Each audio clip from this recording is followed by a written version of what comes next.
បន្ទាប់ពីវ៉ាងលីនចាត់ការមនុស្សចំណាស់មានទិសីឲ្យក្រុមសត្វបិសាចទាំងអស់នេះវាក៏បានបំបែកទិសដៅមកកាន់វ៉ាងលីនវិញអាឌុំភ្លឹងបវលស៊ីលីកូវាបានគិតថាតែប៉ុណ្ណឹងគឺចាប់ហើយតែទៅបីចំណាក់ដល់វ៉ាងលីនគេបានប្រើកម្លាំងបង្កាត់ជញ្ជាំងដំណការពារមកទៅម្ដងហើយក៏បានបញ្ជាឲ្យយ៉ងបិសាចនេះបញ្ជាភ្ជាប់ព្យុះហោះឡើងទៅជាន់ទី2នៅខាងលើតែដោយល្បឿននៃការហោះឡើងហ្នឹងគឺវាចិត្តណាស់ឌុំភ្លឹងបវលស៊ីលីកូវាបានគិតថាគឺមិនអាចគេចផុតបានឡើយអញ្ចឹងហើយវ៉ាងលីនគេក៏បានសម្រេចចិត្តប្រើប្រាស់ជាន់នៃការបង្កើតនេះចេញមកបកគួចជាមួយនឹងអាសត្វចម្លែកនឹងទៅជាន់ទី2ព្រមជាមួយគ្នាតែម្ដងដូច្នេះនីតិបំផុតវ៉ាងលីនគេក៏បានចុះមកដល់ជាន់ទី2នីតិខ្លះនេះគឺគ្មានអ្វីនោះទេគឺមានតែផ្សេងអាប់តែប៉ុណ្ណោះចំណែកគេអាក្រុមសត្វពិសាទាំងអស់នេះវិញពួកវាគឺបានហោះមកដើម្បីប្រមាញ់ទៅកាន់វ៉ាងលីនចឹងណាយល់ទៅវ៉ាងលីនគឺបានចាប់អាក្រុមសត្វពិសាទាំងអស់នេះមកគឺដើម្បីទុកការពារខ្លួនគេនឹងឯងមានអាវ៉ាងលីនគេក៏បានជុកដួងព្រលឹងនៃការបង្កើតនេះរបស់គេជាទៅទុកវិញទៅហើយអាក្រុមសត្វពិសាទាំងអស់នេះវាក៏បានហោះមកដើម្បីទៅប្រមាញ់វ៉ាងលីនប៉ុន្តែវ៉ាងលីនគេក៏បានបញ្ចេញអាយកបិសាចរបស់គេចេញមកបន្ទាប់ពីបានឃើញចឹងនោះអាក្រុមសត្វពិសាទាំងអស់គ្នាពួកវាគឺមិនហ៊ានធ្វើអ្វីនោះទេតែទៅវិញយ៉ាងណាក៏ដោយក៏មានអាមេបិសាចមួយក្បាលទៀតមកផងដែរវាគឺមិនព្រមចុះចាញ់នោះទេក៏បានចូលទៅវាយជាមួយនឹងអាយ៉ងបិសាចរបស់វ៉ាងលីន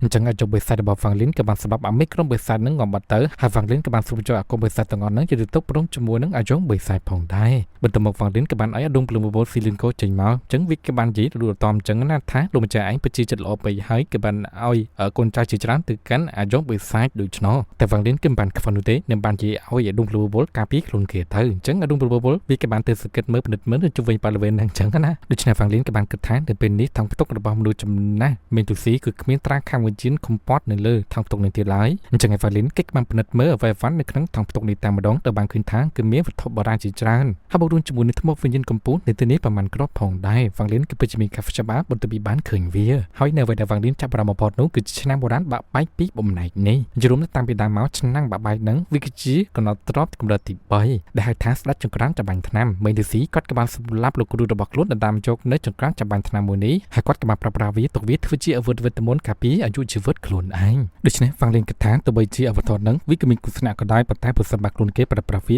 ដោយត្រឹមត្រូវនោះវាប្រកាសជានឹងអាចការពារខ្លួនគេឲ្យជិះផុតពីគ្រោះថ្នាក់នៅទីកន្លែងនេះដោយលលូនជាមិនខានអញ្ចឹងហើយវ៉ាងលីនគេក៏បានចុកលលាក្បាលសត្វចេញមកនិងបានផ្សារវាឲ្យជាប់គ្នាវិញមិនតែប៉ុណ្ណោះវ៉ាងលីនគេក៏បានចុកដៅវិញ្ញាណរបស់គេចេញមកបបាយសវត្ថករបស់គេចុកសវត្ថកទាំងអស់ហ្នឹងរួមបញ្ចូលគ្នាច្បាញ់ជាមួយនឹងចក្រានចម្បាញ់ថ្នាំហ្នឹងទៅជាស្រោតធាតុមួយដុំហើយវ៉ាងលីនគេក៏បានចុកដៅវិញ្ញាណរបស់គេនឹងទៅរួមបញ្ចូលគ្នាជាមួយនឹងវត្ថុទាំងអស់ហ្នឹងបង្កើតជាទម្រង់ដៅរូបរាងថ្មីអញ្ចឹងគឺច្បាស់ឃើញថាដៅទម្រង់រូបរាងដៅវិញ្ញាណរបស់វ៉ាងលីននេះវាពិតជាអស្ចារ្យខ្លាំងមែនទែនហើយចំហាយថាពលរបស់វាពពេញទៅដោយចិត្តពលចំណែកការដុំភ្លឹងបបលស៊ីលីនកូទៅបានឃើញចឹងវាបាននិយាយថាវ៉ាវពិតជាអស្ចារ្យខ្លាំងមែនទែនទាំងបានសរសើរទៅកាន់វ៉ាងលីនអបអរសាទរលោកម្ចាស់គឺបានវត្ថុវេទមន្តថ្មីប្រើប្រាស់ទៀតហើយមិនតែប៉ុណ្ណោះវាបានដឹងថាដោយអន្តរភាពចំហាយថាពលពឹសចេញពីដៅនឹងសំបីតែមនុស្សដែលស្ថិតក្នុងកម្រិតទី4ក៏មិនអាចគេចផុតទៅណាបានឡើយអញ្ចឹងឯវ៉ាងលីនគេក៏បានចុកដៅវិញ្ញាណរបស់គេយល់ទៅទុកនឹងបានឲ្យអាយ៉ងបិសាចចូលមកខាងក្រៅយល់ទៅអាយ៉ងបិសាចហ្នឹងកូនចៅបិសាចទាំងអស់ពួកវាក៏បានច្វាច់ចសៃទៅវិស័យឲ្យទៀតដែរតែបានឃើញចឹងអាដុំភ្លឺបបស៊ីលីកូវាបាននិយាយបែបចំណែនចឹង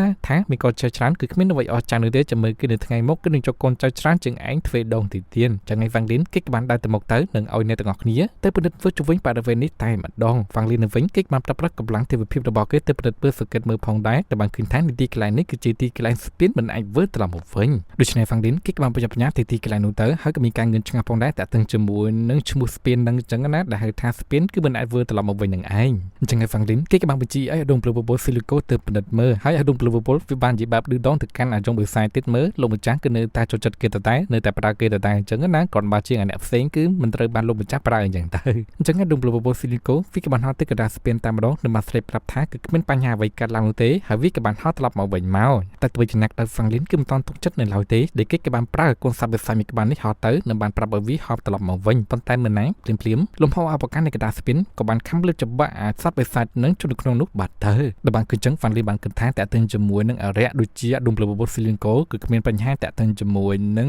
ស្ពានមិនអាចធ្វើត្រឡប់មកវិញនោះទេហើយតាក់ទងជាមួយនឹងអ្វីផ្សេងៗគឺមានប្រតិកម្មគឺវាដាច់ខាតណាស់គឺមិនអាចធ្វើត្រឡប់មកវិញបានឡើយតែទោះបីជាណាក់ដោយវ៉ាងលីនគេក៏បានដល់ចូលទៅចឹងណាហើយបានឃើញថាក៏មានកម្លាំងថាពលវាបិចាំងក៏បានលេចចេញឡើងពីពេញនៅស្ពានមិនអាចធ្វើត្រឡប់មកវិញនេះដូច្នេះវ៉ាងលីនគេក៏បានឈានជើងដល់ចូលទៅហើយក៏បានលេចចេញឡើងនៅច្រកផ្លូវនៅចំពោះម៉ងតែទោះបីជាណាក់ដោយភ្លាមប្រជាការនេះក៏បានប្រែប្រួលដែលបានឃើញថាដុំភ្លឺបបស៊ីលីកូក៏ដូចជាអាយ៉ងបិសាចរបស់វ៉ាងលីនក៏បានបាត់ចេញអស់ទៅនៅសល់តែវ៉ាងលីនម្នាក់ឯងតែប៉ុណ្ណោះភ្លាមវ៉ាងលីនក៏បានឃើញថាគឺមានសត្វនីក្រេតដ៏ធំមួយក្បាលវាក៏បានបង្ហាញខ្លួនវ៉ាងលីនគឺពិតជាមានការផ្ចាប់ផ្អើលនិងភ័យខ្លាចចឹងគេក៏បានចាប់ប្រញាប់រត់ទៅមុខទៀតតែទោះបីជាណាក់ដោយគឺមិនអាចរត់ទៅណាបានឡើយដោយសត្វនីក្រេតមួយក្បាលហ្នឹងវាក៏បានមកស្កាត់មុខរូបរាងកាយរបស់វានៅវិញពិតជាធំខ្លាំងមែនទែនដង្ហើមរបស់វានៅវិញក៏បានដកមក មកឈិតនៅចំពោះមុខវ៉ាងលីនតែទៅជាអ្នកដោយវ៉ាងលីនគេមានការសង្ស័យតាក់ទងជាមួយនឹងចំហាយដង្ហើមរបស់សត្វនីក្រិកមួយក្បាលហ្នឹងថាបើសិនបើវាគឺជាសត្វនីក្រិកពិតប្រាកដមែនដែលខ្លួនគេផ្ទាល់ហ្នឹងគឺមិនអាចឆោតទៅប្រងជាមួយនឹងចំហាយដង្ហើមរបស់វាបានដកនឹងឡើយអញ្ចឹងវ៉ាងលីនបានដឹងថាវាគ្រាន់តែជានាគបំផន់